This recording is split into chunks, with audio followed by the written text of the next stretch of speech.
दूसरा पछतावा जिसका तज़किरा मैंने आज आपसे करना है वो ये है कि ऐ काश हमने अल्लाह और उसके रसूल की फर्माबरदारी की होती। ये गुनहगार लोग, मुनाफिक लोग, काफिर लोग जब अल्लाह के हुजूर पेश होंगे, सजा को सामने देखकर इस कदर परेशान होंगे, कहेंगे, उस वक्त जाके कहेंगे, हाय अफसोस हमने अल्लाह और उसके रसूल की बात मानी होती, हमने अल्लाह और उसके रसूल की इत्तबा की होती, अल्लाह और उसके रसूल की पैरवी की होती। जरा इस आयत के टुकड़े को भी जरा थोड़ा सा पस मंजर में देखें, इसकी मजीद वजाहत खुल के सामने आ जाएगी। सूरह अहज़ाब आयत नंबर 66 था 68, यौम तुक़ल्लबु वजूहुहुम फिन्नारी यक़ूलून या लैतना अताअना अल्लाह व अताअना रसूला। उस दिन जब इन मुजरिमों के चेहरे जहन्नम की आग में, जब इनके चेहरे उल्टे पलटे जाएंगे तो ये कहेंगे, ऐ काश हमने अल्लाह की इताअत की होती और उसके रसूल की इताअत की होती। अब इसका क्या मतलब है, यौम तुक़ल्लबु वजूहुहुम फिन्नार, कि उनके चेहरे आग के ऊपर उल्टे पलटे जाएंगे। इसके 3 से 4 मफहूम मैं आपसे शेयर करता हूं।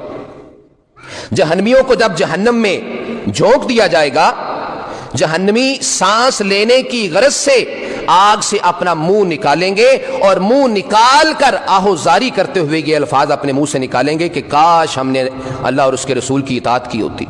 ये इसका पहला मफहूम। और इसका दूसरा मफहूम ये है कि जब उन्हें जहन्नम की आग में फेंक दिया जाएगा तो आग में जलने के बाइस उनके चेहरे की रंगत कभी जर्द होगी, कभी सुर्ख होगी, कभी स्याह होगी।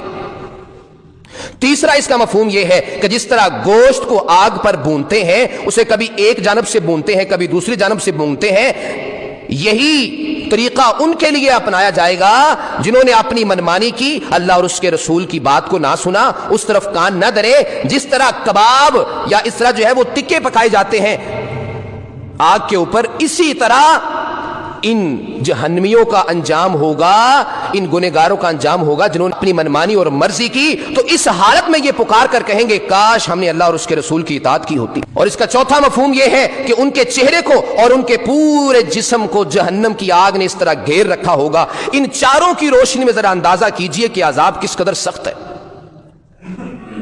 किस कदर अजाब सख्त होगा। यानी उन पर किसी भी तरफ से अजाब की कमी नहीं होगी। जब उनको इस तरह उल्टा पलटा जाएगा तो इसका मतलब यही है कि एक तरफ आग लगने की वजह से अगर जिस्म के दूसरे हिस्से को आराम और सुकून है, उसको भी आराम और सुकून नहीं दिया जाएगा, उस तरफ भी अजाब को ले लिया जाएगा। हर तरफ से अजाब ही अजाब होगा।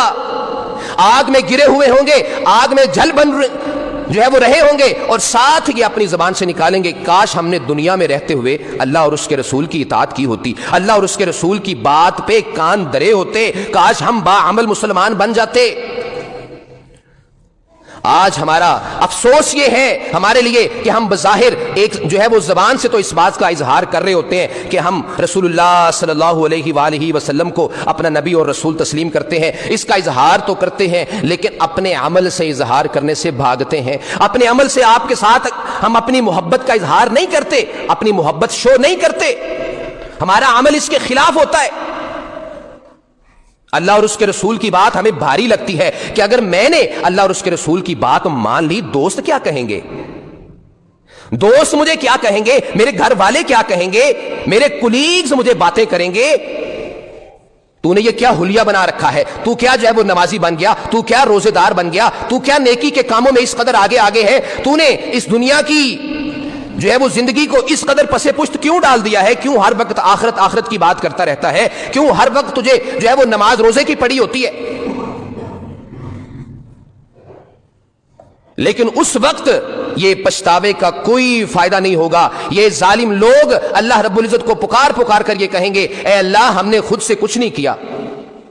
हमने खुद से कुछ नहीं किया, हम आज जिस जगह पे खड़े हैं, अताअना सादतना वकुबराअना फअज़ल्लूना सबीला, हमने अपने बड़ों की, अपने मजहबी पेशवाओं की बात मानी, जिस तरह हमारे मजहबी रहनुमाओं ने, जिस तरह हमारे उलमा हजरात ने, जिस तरह हमारे मौलवियों ने, जिस तरह हमारे बड़ों ने हमें ये कहा कि ये काम करो, हमने काम करने शुरू कर दिए। ये नहीं देखा ये काम दुरुस्त था, ये काम गलत है, ये करने के काबिल है या नहीं है, जिस तरह बड़ों को देखा उनकी रवश पे हम भी चल पड़े। ए अल्लाह, हमें हमारे मजहबी पेशवाओं ने गुमराह گمراہ کیا ہے۔ اے اللہ جو ہماری برادری کے سردار تھے نا، ہمارے بڑے، ہمارے قبیلے کے جو سردار تھے، ہم نے تو ان کی بات مانی، ہم نے تو اپنا دست و بازو ان کو پکڑا دیا تھا، ان کے پیچھے پیچھے چلتے رہے، ان کی بات مانتے رہے، ان کے حق میں ہی ہر وقت رہے، اور ہمیں اس بات کی قوی امید تھی کہ جب آپ کے سامنے پیش ہوں گے یہ ہماری سفارش کر دیں گے اور ہم بچ کے جنت میں چلے جائیں گے۔ لیکن آج یہ ہمارے قریب بھی نہیں آ رہے، یہ ہماری سفارش بھی نہیں کر رہے، یہ ہماری بات بھی نہیں سن رہے۔ اے اللہ ان کو پکڑ لے،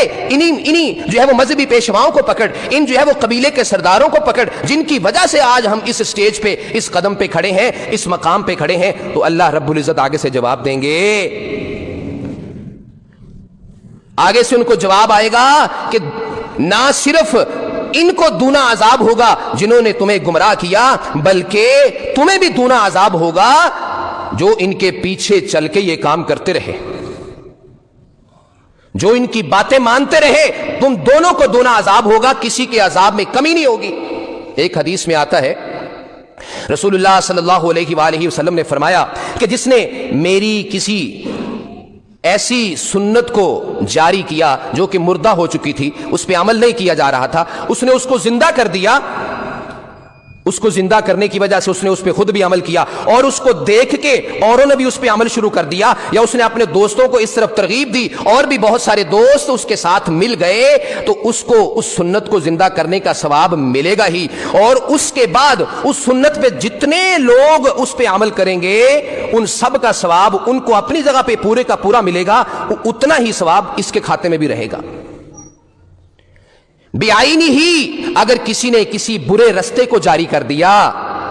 کوئی ایسا برا طریقہ جاری کر دیا، اپنے گھر میں رہتے ہوئے، اپنی سوسائٹی میں رہتے ہوئے، اپنے دوستوں میں کوئی ایسا برا طریقہ رائج کر دیا جو کہ پہلے نہیں تھا، وہی اس کا خالق ہے اس برے رستے کا، اور اس برے رستے پہ خود بھی چلا، اس کو دیکھا دیکھی اس کے دوست بھی اسی پر چلنا شروع ہو گئے، اس کو خود تو اس کا گناہ ملے گا ہی، جو بعد میں بھی اس کی روش پہ چلے ان کا گناہ بھی اس سے ملتا رہے گا، ان کو اپنی جگہ پہ اتنا گناہ ملے گا، لیکن اتنا ہی گناہ ان سب کا اس کے کھاتے میں بھی ڈلے گا جس نے برائی کے رستے پہ لوگوں کو لگا دیا، برائی کی روش پہ لوگوں کو چلا دیا۔ یہی بات تو ان آیات میں سمجھائی جا رہی ہے کہ یہ لوگ یہ افسوس کرنا کہ کاش ہم نے اللہ اور اس کے رسول کی اطاعت کی ہوتی، قیامت والے دن جب سزا سامنے ہوگی، سزا دی جا رہی ہوگی، اس وقت ان باتوں کا کوئی فائدہ نہیں ہوگا، فائدہ آج ہے، عمل کرنے کی جگہ آج ہے، آج اپنی روش درست کرنے کا ٹائم ہے، آج اپنے آپ کو سیدھا کرنے کا ٹائم ہے، اس وقت یہ افسوس کرنے کا کوئی فائدہ نہیں ہوگا۔